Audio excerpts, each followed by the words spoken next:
Just how massive is the US military, especially when compared to other world powers? Let's start with some basic figures to give you a sense of the sheer scale at which the US military operates. Altogether, the US military has roughly 1.3 million active personnel, putting it in either third or fourth place in terms of the largest militaries. The first two spots, China and India, should be a given, considering that they have roughly triple the population of the US. Russia has roughly the same number of active military personnel, but its military numbers have significantly changed from one year to the next, especially as global geopolitics saw Russia distance itself from NATO. When comparing the size of the US military with that of China and India, a clear pattern emerges. China, a country with a population of roughly 1.41 billion, with a B, has roughly 2.03 million active personnel in its military. India, with a slightly higher population, estimated at 1.42 billion, has 1.45 million active personnel. And then there's the US, with a population of just 336 million. Even at a glance, the population metrics suggest that the US is much more militarized compared to China and India, considering that its ratio of active personnel to population is almost triple the size.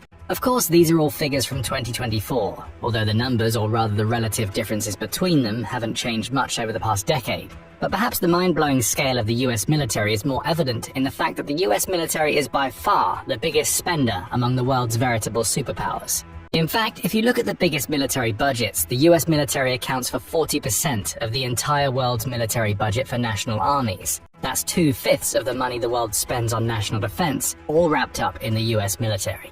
The country spends more than the next 5 biggest spenders, China, Russia, India, the UK, and Saudi Arabia combined. And the list is only that short because China and Russia are estimated to spend more on their armies than the official numbers imply, thanks to the relative purchasing power parity of their local currencies. According to the SIPRI military expenditure database, the US spends more than the next 10 countries combined, not 5, if we compare their relative expenditures in raw US dollars.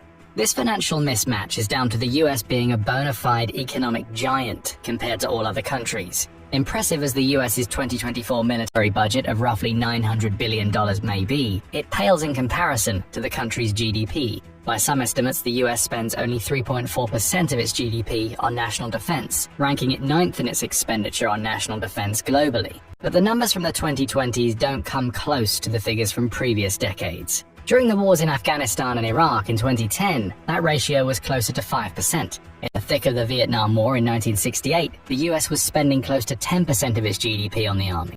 And even further back, during the Korean War in the 50s, the figure rose as high as 14%. These figures showcase just how dedicated the US government was to maintaining its military. Perhaps more importantly, they demonstrate how the US economy grew in tandem with the country's global geopolitical presence. When adjusted for inflation, the US is spending much more than at any point in history after World War II, but proportionally less as a percentage of the national income. So where is all the money being spent, and where are all those 1.3 million personnel deployed? The US military, officially the US Armed Forces, is composed of 6 separate branches: the Air Force, the Army, the Navy, the Marine Corps, the Coast Guard, and the Space Force. We'll let you guess which one of those is the newest. Let's take a look at them, starting with the US Army. As the land-based branch of the armed forces, the US Army has arguably the largest contingent of US troops. Out of the 1.3 million active troops, the Army holds roughly 450,000. But there's a bit more to it. The US Army also technically counts the Army National Guard in its ranks, which adds another 330,000 military personnel as Federal Reserve forces during wartime, but typically only as a militia service. Additionally, the US Army Reserve has roughly 188,000 more troops. The US Army's primary directive is to ensure complete land dominance over the enemy in all the US military's major operations. As such, it's one of the nation's primary offensive and defensive forces, and among the first branches to be deployed into military conflicts anywhere in the world. This worldwide coverage is made possible by the US Army's enormous and extensive range of military equipment. For example, it has 4,600 M1 Abrams tanks, some of the most modern pieces of armor available worldwide. This main battle tank has been pivotal ever since it first entered active duty during the Gulf War in 1991. Since then, the Abrams has received extensive upgrades, particularly to its electronic system. These enhancements have made it even more useful in modern, cybernetic-orientated warfare dominated by drones and long-distance communication. The US Marine Corps has discontinued use of the M1 for reasons that have nothing to do with the proven effectiveness of the tank, as we'll discover later on. But for now, that leaves the US Army as the only branch of the military making prodigious use of this mean machine. Two of the greatest strengths of the M1 Abrams tank are its cost efficiency and versatility. No other tank manufacturer in the world has managed to create a tank with the same or better specifications across the board that can deliver the same bang for your buck. Although in the case of the M1 Abrams, perhaps it would be more accurate to call it boom for your buck. The M1 is so effective that the US scrapped the Future Combat Systems XM1202 program, which was designed to create a better version of the tank and pair it with similar infantry support vehicles, howitzers, and armored personnel carriers. Instead, the US has opted to use the distinct platforms for the role due to tanks and drones being largely self-sufficient in modern combat. The M1 Abrams has also shown its worth in the Russo-Ukrainian war, squaring up to its Russian counterpart, the T-90. The stats for the T-90, or more precisely, the alarming rate at which the Russians have been losing them, demonstrate the reliability of the US-made tanks by comparison. It could conceivably become a fairer fight in the future, as Russia has actually put into motion designs that should theoretically replace its T-90 main battle tanks with the more vehicle of the Ukraine war. The M2 Bradley and its successor the M3 are both lightly armored, extremely versatile ground support vehicles designed to provide cover fire, optics, and protection for the infantry squads.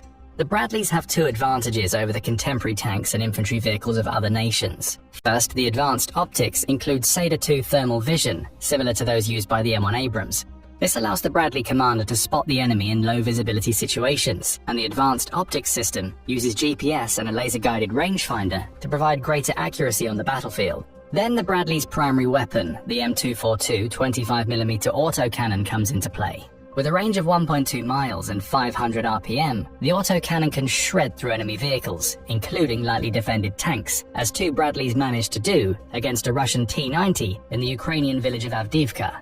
Since the M242 is balanced firmly on top of the Bradley, the vehicle is capable of accurate fire while moving, allowing the ground troops to advance further through enemy positions. The other infantry support vehicle that the US Army uses is the M1120 Striker Ranger vehicles, of which the US Army has roughly 4,200 after donating 169 units to Ukraine. The first design was introduced in 2002, making this a relatively modern vehicle with appropriate levels of technology and specifications. In fact, the Striker, an infantry carrier vehicle, has been dubbed the incredibly versatile Striker, due to how often the US military has opted to deploy these vehicles on various battlefields. One of the main benefits of the Striker vehicle design is its ability to seamlessly incorporate new technologies, systems, and weaponry inside its base chassis. This allows the US Army to heavily customize the vehicles based on any situation, giving itself the upper hand in any conflict. The Strikers have been used as reconnaissance vehicles, mobile gun systems, mortar carriers, engineer squad vehicles, mobile command units, medical evaluation support, anti-tank guided missile carriers, and nuclear, biological, and chemical (NBC) warfare support vehicles. This showcases just how broad the range of options for outfitting Strikers to suit the mission at hand is. The Rapid Capabilities and Critical Technologies Office, RCCTO, has also suggested that this 8-wheeled vehicle might gain a hybrid version, which would improve its versatility further by making the engine quieter when using electric power and reducing its reliance on refueling. The Striker's primary defensive system since 2022 is the Directed Energy Maneuver Short-Range Air Defense, or DM-SHORAD anti-air laser system. The 30-kilowatt laser version has been shown to be capable of obliterating a pickup truck's engine block, but Lockheed Martin has equipped Strikers with a 50-kilowatt laser for maximum defensive power. The combination of using Strikers for anti-air defense, the Bradleys for maneuverability, and the M1 Abrams tanks for sheer destructive and offensive potential allows the US Army to effortlessly switch between tactics and dominate the ground. The US Army also has another stockpile of 4,700 M113 armored personnel carriers, 5,600 MATVs, and over 125,000 high-mobility multi-purpose wheeled vehicles, roughly 40% of which are armored to protect them from mines. This gives the US Army one of the highest numbers of military vehicles across the world, and that's only one of the branches of the military that uses land vehicles. We'll get to some of the others shortly, but first let's take to the skies with the US Air Force. This branch of the US military is arguably the primary factor that has allowed the nation to create such a dominant worldwide military and geopolitical presence. With a total of roughly 690,000 personnel, roughly 320,000 of whom are active duty troops, the US Air Force operates roughly 5,200 aircraft and more than 13,000 pilots. Out of those,